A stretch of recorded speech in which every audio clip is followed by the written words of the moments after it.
Welcome YouTube, this is Acid Roots. I've got a Stone Sour review for you. So this is kind of a blend of new metal, but it's also pretty ferocious, just like Slipknot.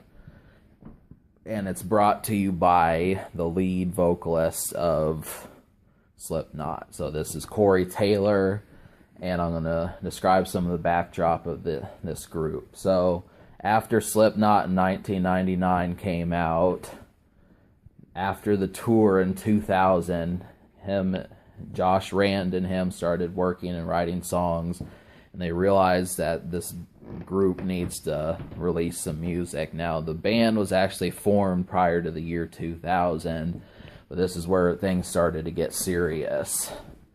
But in between, they put out another Slipknot album, which is Iowa, which I have reviewed, and then after that, the group kind of went into hiatus, which I wasn't aware of, but they did do that, and apparently this album came out in the late summer of 2002, so I assume that they went on tour in 2003, and then immediately after they recorded Slipknot 2004. So it was a pretty hectic schedule. It was nice that they managed to fit this one in, but if you were wondering why Slipknot did not have an album in between 2001 and 2004, well, this is the exact reason why. And the album is a monster. That's the main thing about it.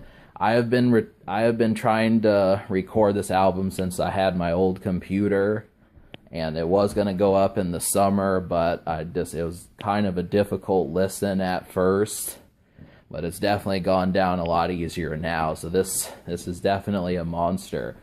A few of the singles you might have heard is Bother and Inhale.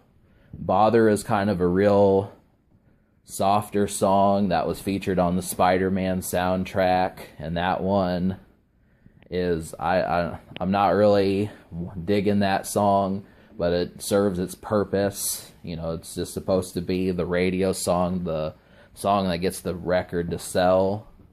But, you know, don't let that song fool you into thinking that this album is full of ballads and soft songs. It's ferocious as a Slipknot album. And there are several songs that I could see myself getting excited to. But there are some hooks on here similar to Wait and Bleed. So that was one of Slipknot's better songs around this time. And like another one was Left Behind. There are songs like that on here, but you'll still get the ferociousness also. So that's two brilliant points. So this album, Get Inside, is the first song on here. And pretty much the first 6 songs are some of the best songs on here. It just starts off immediately.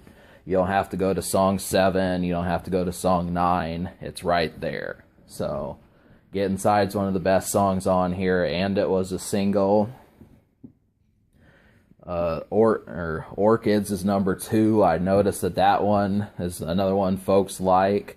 These are both very sharp songs. Inhale, that one is not as loud and booming, but it still is pretty good song. I mean, that one, to describe it properly, that one feels like more of a song that you would hear in a concert, going to that, and it can give you chills.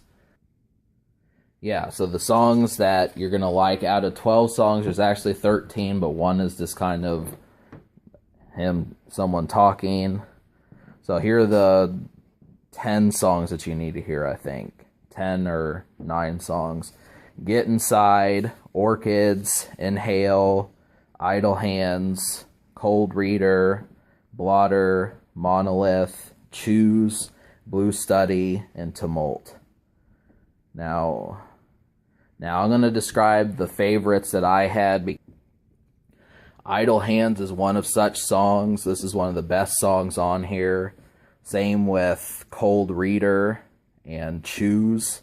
These are a few more songs to go for. So I'm going to give this album a 10, and big thing about it is just all the songs. I'll list the highlights again, despite the fact that I like 10 songs. So Get Inside, Orchids, Inhale, Idle Hands definitely, Monolith's another good one, Choose, some of those. Those are some of the fiery ones. But yeah, this album gets a 10. As far as the social score, I will give it an 8. Meaning, how well it plays around your friends, just because there were 3 songs released to the radio, but only 2 of them really charted, and one was just the kind of softest song on here. So that means you just get Inhale, which is actually not the best song on the release, and so obviously Get Inside was better, but really I think that they should have dropped Orchids. That would have been great, and Idle Hands would have been another one. So, but still, as it stands, these are good moments.